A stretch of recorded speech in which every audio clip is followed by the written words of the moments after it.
All right, welcome back to the follow-up. The Noah and Eden now co-hosting together. Eden, my 5-year-old daughter, and it's up to her to come up with our topics. So, Eden, what do we have today? We are interviewing Mom, who is the Vice President of eMarketer. Yep, she's a Vice President at eMarketer, a digital marketing research company in our home in New York City. We are not in New York City at the moment, of course. So, what do you want to ask Mom? Why did you want to start working on eMarketer? That's a good question. So I've been at eMarketer now for almost 10 years. In August, it'll be 10 years for me. So I've been there a long time. But before I started working at eMarketer, I started my career in print advertising sales. So I worked for a few different newspapers, magazines, an advertising agency, and focused on print advertising that went into those publications or at the agency helped our clients with their print spending. It got to the point where I had a feeling that the print advertising space wasn't necessarily going in an upwards direction, but there was something out there called digital advertising, and that was going to be a big thing pretty quickly. So I called up a recruiter that I knew from when I first moved to New York, and I said, I need to do something different. I need to do something in digital, but I don't really know what that entails. Do you have anything? So she talked to me about a few different options, and she said, I also have this company that you might be interested in called eMarketer, and it's a digital research company, and they've been around at that point for about 13 years, so they're beyond the startup phase, and they're looking for somebody who is an account manager. And I had been working at that time in mostly new business, finding new clients, but the account management opportunity was interesting to me because I was able to work with existing clients and grow their business instead of finding new clients. So a different kind of selling. And I met with the president of eMarketer, who at the time was named Lisa. We met on a Wednesday. I remember the meeting very, very well. I met her at 5 o'clock. I told my boss at my old job that I had to go to the eye doctor, which I don't know where that came from. I don't wear eyeglasses. That's when it's okay to lie. Yeah, because you're not hurting You're not hurting anybody, and it's okay in that case. So I remember the exact dress I was wearing, and I went to the office at 5 o'clock, and I spoke to Lisa for about an hour, and by Friday I had the job. So 2 days later, what was exciting to me about eMarketer was that it wasn't selling digital advertising, but it was a way to learn about all different areas of digital through eMarketer's research. So I thought, at the very least, at this company, I'll learn more about digital, and hopefully I like it. And if not, at least I learned something. But 10 years later, still here. And digital is like what we're doing on the podcast or what you do on the computer. That's all called digital, not like the television or the magazine or a newspaper. Yeah. Is that what you studied at Penn State? At Penn State, I was an advertising major, so I thought I would work at an advertising agency as a media buyer. I thought I was going to be buying media, whether that's newspaper, magazine, television, radio, classifieds on behalf of other brands. So that's where I thought my future was headed. I got into sales because I was connected with somebody who at the time was working as the publisher at a daily newspaper in Washington, D.C., where I moved after college. And I called him up just for some advice on the market. And he said, well, I'm hiring salespeople at this newspaper, so if you or any of your friends are interested, please let me know. And I said, well, I guess I'm interested. So that's how it happened. Okay, that was good. It is good. Yeah. It is good. What other questions do you have for Mom? About her job or about Penn State? What would you like to know? Why do you still like eMarketer? What do you like about it? So eMarketer has always been, for me, a great place to work. They have a great company culture. We have a great product that people really rely on. I think that was the biggest reason why I really wanted to go to eMarketer, and what sold me on it was the fact that we weren't just selling space in a magazine or on a website or in a newspaper. We were actually selling a product that was extremely valuable to people and that people could directly tie what they call return on investment to the product. So people would say, I use eMarketer for, and then they could insert something there. I use it for strategic planning. I use it to get more sales for the business. So because there were so many great testimonials about the product, I felt confident that that would be a great place to work. And since I've been there, I have felt that the company has always been very fair to me. I've had a number of opportunities to grow within the company.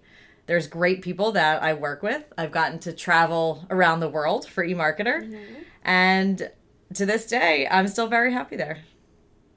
Yeah, so it seems like it's a really good place to work. It is. For you. It is. Mm-hmm. Eden, do you know what it means when Mom says it has a great company culture? No. Okay, so that's a good question to ask. What does it mean to have a great company culture? What does it mean to have a great company culture? So a good company culture can mean many different things depending on the type of company that you're a part of. But eMarketer's culture, I think, has really changed over the last 10 years that I've been there. We were a very small company when I started, I think about 70 people. And now we've grown to over 200 people. So the needs of the employees and what they're interested in has really changed. So when I first started, the culture was that it was very casual, which was very different than my old company that I worked for. We had frequent acknowledgement of employees who were doing a great job. We used to have a quarterly MVP, most valuable player. We used to call it eMVP, just to acknowledge somebody at the company that did a great job. I had never experienced that before. We used to have frequent happy hours in the office, which were always pretty funny because our office was so small at that point that they would blow up a children's swimming pool about this big and put some drinks in there with ice and put that on the conference table. That was our initial happy hours at that time. Must have been a lot of Snapple. But now that, but now that's really changed to where we are having company-wide available workouts where somebody can do a yoga class after work that's provided through the company. We have other employee development learning sessions where somebody can better understand how, especially today, how they can work from home and make themselves happier during this change that we're going through. We also have different happy hours from the company. We have diversity and inclusion gatherings. We have book clubs. So there's lots of things at the company that somebody can be a part of to feel more part of that community at the office. So you have a lot of different things that are not just work. Exactly. It's exactly. Yoga. You can do yoga. You can have happy hours sometimes. Right. So a lot of people feel that they want more of a stronger connection to their coworkers because these are people that you sit around for maybe 8 to 10 hours a day. Mm-hmm. And a lot of people think that the company should promote having people find new ways to get to know each other. Yeah. So, for example, we have had a session roughly on a monthly basis where they pick a different topic and we get to know people in the company a little bit better and also a little bit differently. So some examples were a few people, I was a part of this one, we did a panel on working parents where people could share with the company what their day-to-day is like when they have kids at home, which is a very different schedule than somebody who does not have kids at home and does not have that same responsibility. We do a lot also with the different monthly themes. So usually every month there's some sort of event, whether that's a Women's History Month or a Black History Month or a cause. A cause. We've done things for Autism Awareness Month. So there's lots of different ways that we can tie in things that are happening not only in the news but also in people's lives to make somebody who sits next to you a little bit more personal. Yeah. Mm-hmm. Yeah. So I think, you always ask us, when did you learn that? Mm-hmm.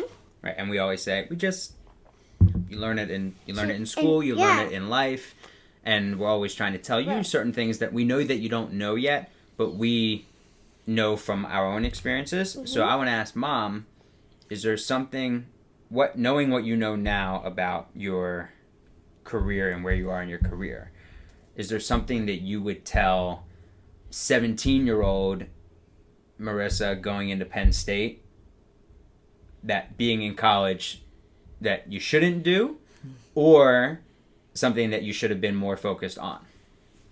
I think I probably would have been focused in college more on networking and making different connections. It's a lot easier That now. means explain networking. Networking is where you're meeting people in different industries that you may already be in or that you want to be a part in. So in college, if I thought at that time that I wanted to be working at an ad agency in the advertising world, maybe I should have been thinking about different connections that I wanted to make that could have helped me in my career. I think also what I would have thought about is just keeping up with the news a little bit more. Right now, that's something I do all the time. I read industry news every single morning before work. I use it in my conversations with clients. I think in college, I probably would have been more focused on advertising news at that time, if that was something that I was really interested in. But just keeping up with what's going on. So I would tell people who are either starting out in their careers or are in college trying to get, trying to figure out what they want to do. I would tell them just read as much as you can about different industries or different companies and what they're doing right now, and try to use that within your conversations with people that you want to meet or people that you're already talking to. So, when you were in college, you could have done a few more things. Correct.